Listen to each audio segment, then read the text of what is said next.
What's up, guys? Welcome back to Rip City Rundown. It is Saturday, June 24th, and today I'm going to be reacting and giving my thoughts on the new 2023 Trailblazers rookie press conference, where they introduced their three new rookies, Scoot Henderson, Kris Murray, and Rayan Rupert.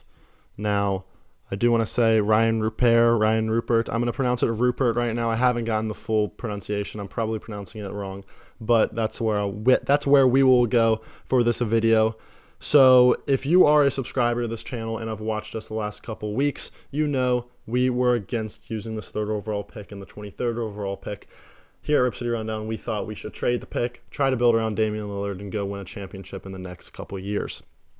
However, that's not the way we went in our reaction press conference, in our reaction podcast to the draft. We were a little hot. We gave our reasons why we were disappointed. However, we are where we are now, and we're going to support the Trailblazers with whatever they do, and we're going to give our full opinions and give our thoughts and give our reactions to where we're at now. We're going to root for Scoot Henderson. We're going to root for Rayan Rupert. We're going to root for Kris Murray, and we're going to root for this organization to hopefully win a championship. Do I know what we're going to do with Damian Lillard? No. Do I hope we trade Damian Lillard? No. Do I think we'll trade Damian Lillard? I think that's a real possibility right now, but we're just reacting to the rookie press conference, and you will see more thoughts from us in future videos. But let's get right into it. I'm going to be using Danny Marang's Twitter thread here because he gives a lot of good points. He gives a lot of good statements to what was said during this press conference. Without further ado, we'll jump into Scoot Henderson. So obviously Scoot Henderson, third overall pick by the Trailblazers. He had some words throughout the press conference, and he was talked about during the press conference. And for the most part, I really liked what I heard. Scoot was asked how he feels being a franchise cornerstone, and he realizes he understands that he's going to have to take a big leader role. He realizes that a lot of the responsibility falls on him. And everything Scoot said, I really like. I think he's got a good head on his shoulders. I like where he's at. I think he understands the grind. I think he understands the expectations that he has in Portland, especially if we do in fact move on from Damian Lillard. He is going to be looked at as a guy that needs to be as good as Damian Lillard. Now, that could be unfair expectations, but that's just the reality of the situation. He was asked multiple times, and he said multiple times how excited he was to have Pooh Jeter in Portland with him. Obviously, Jeter was a part of the G League Ignite staff. He's been a mentor to Scoot this entire time. So I think when we brought Pooh Jeter in to be a part of our organization back a couple weeks ago, I think that was a huge step into saying, yeah, we're going to draft Scoot. We're going to get a guy here that makes him comfortable throughout the entire time. So I think that was something we probably should have seen coming. We should have known, yeah, we're targeting Scoot, and we're probably not going to trade this pick. But, I think at that time we were still just knee-deep in all these rumors on possibly trading the pick. But we have Scoot now, and we're going to roll with it.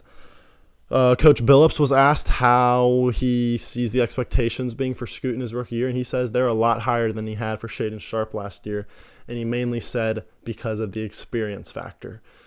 Sharpe, straight out of high school, Scoot's been practically a pro for the last 2 years since he was 17 with the G League Ignite. He's been playing against guys that have been in the NBA. He played in the Rising Stars game last year, and I think the year before, and he's going to have the expectation to be a really, really good player straight out of the jump. The final thing that Scoot says was he hopes he can be a franchise cornerstone. I said that earlier, but he hopes he can attack people downhill. He hopes his ability to put pressure on the rim can help the Blazers right away, and he hopes he can be a top-flight defender. And I think that's the biggest thing. We need him to be a good defender because at the end of the day, if we have Damian Lillard on our roster next year, we're going to be a good offense practically no matter what. We need defense around him, and that's why we were very skeptical when we drafted the 6'2 guard.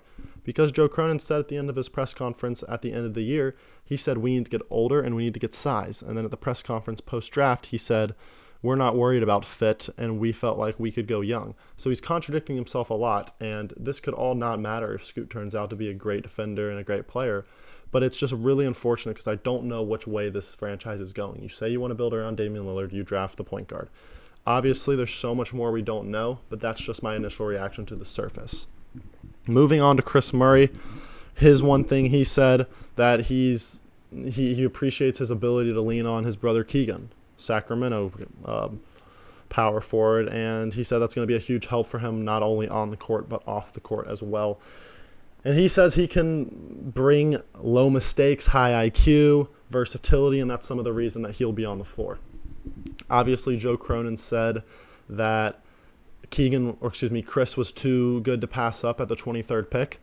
Last year, the 23rd pick, or some pick around there, was traded for D'Anthony Melton when we were looking at what the Sixers did with their late first-round pick last year. So you have to think that there were deals out there to get honestly a starting quality player, if not a really good role player to come off the bench. They felt like Kris Murray was the best player that they could have picked up using that pick, whether it was through draft and trade. And that's one of those where you just have to hope that Joe Cronin's right. I mean, Murray's going to be, 23 when he makes his debut, so he should be pretty seasoned. Obviously, we saw what Keegan did in Sacramento last year. Keegan's obviously a little more talented. He was the 4th overall pick for a reason. But Kris, he averaged 20 points per game last year with Iowa. He can bring defense. He can bring high IQ play, like we're saying, and that's something you need on a team. You need IQ. You need a guy that's not going to make mistakes. And I think that Kris will play a lot like a vet in his first year as a rookie if he does get, indeed, the play time. Moving on to, honestly, the most interesting pick of the draft, and that is what we picked with the 43rd pick, Rayan Rupert.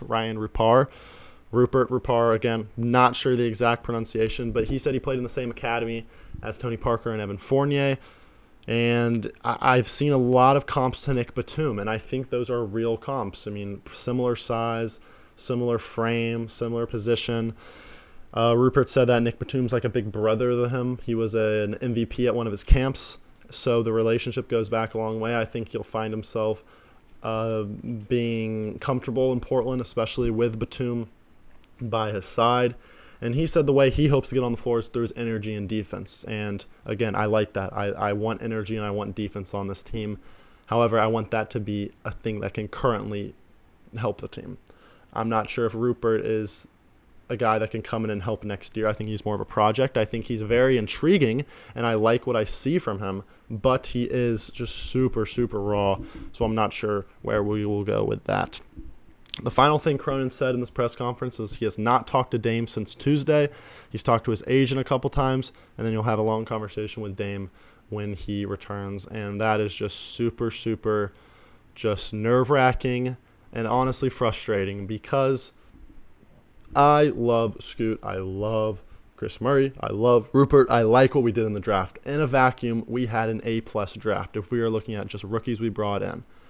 However, there have been signals, there have been signs that say we weren't going to do this. You can pull the card that there weren't a lot of deals to be had, there weren't deals available, and Joe Cronin did the right thing by just not forcing the trade.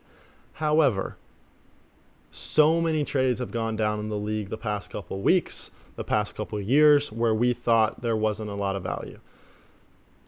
You have to at some point pull the trigger. We can't keep using this excuse for Joe Cronin. And I'm at fault. I've used this excuse. I used this excuse at the trade deadline. I said there probably wasn't a lot of deals to be had for Josh Hart. There wasn't a lot of deals to be had for GP2. I liked that we picked up 5 seconds instead of James Wiseman. I liked that move. However, I'm to the point where something has to change. A move has to be made. You can't just keep going in and drafting guys and praying that they turn in to superstars. You've got to go get the superstar. Go get them. I know we have trouble in free agency, but we have the assets to make trades this year. And again, we still have plenty of time to make that happen. I'm going to give him a couple weeks until I give my full reaction.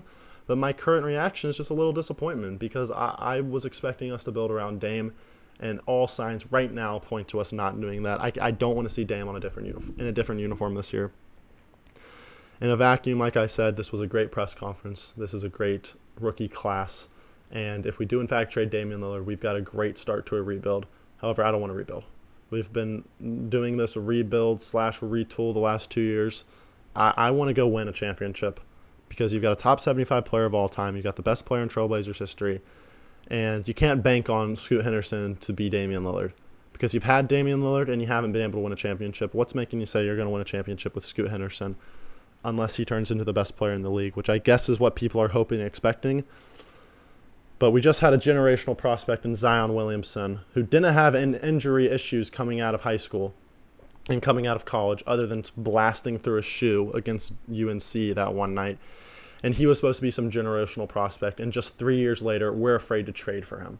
because of what's happened and what's gone down with him. No prospect is a surefire prospect. Not even Victor Wembanyama is a surefire prospect. You have a surefire top 75 player of all time in Damian Lillard, and you haven't been able to build around him. Neil Olshey wasn't able to build around him for the first 8 years of his career, and Joe Cronin now has not been able to build around him for the last 2 years of his career. And this whole team is now Joe Cronin's team. Other than the picks being with Chicago, the only guy that is on contract that was from Neil is Damian Lillard. The rest are now Joe Cronin. This is his team. It's time for him to do something. And if all he's going to do is just draft players and let the staff and let the coaches and turn it all over to the coaching staff, I don't like that as a GM. I want a GM that's going to be a little more aggressive. He's got time to do that. I hope this isn't the roster. We can't have 4 guards starting off the season, and that's where I'm at. My thoughts are all over the place. You're going to see so many random tweets from us on Twitter, so many posts from us on Instagram that might contradict themselves, and that's kind of where we're at because we got a front office that's contradicting themselves. So I don't know how to think of as a fan. I don't know if we're rebuilding. I don't know if we're retooling. I don't know if we're contending. Maybe we think Scoot is a contending piece for next year.